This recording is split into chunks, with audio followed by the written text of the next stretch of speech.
தன்னை மறந்து மண்ணில் விழுந்து இளமை மலரின் மீது கண்ணை இழந்து வந்து தேக சுகத்தில் கவனம் காட்டு வழியில் பயணம் கங்கை நதிக்கு மண்ணில் அணையா இளமையெனும் பூங்காற்று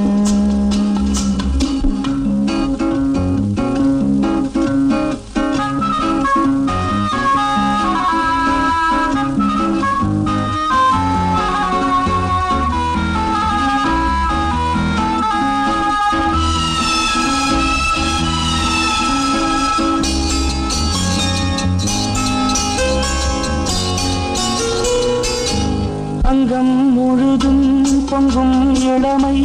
இதம் பதமாய் தோன்றும்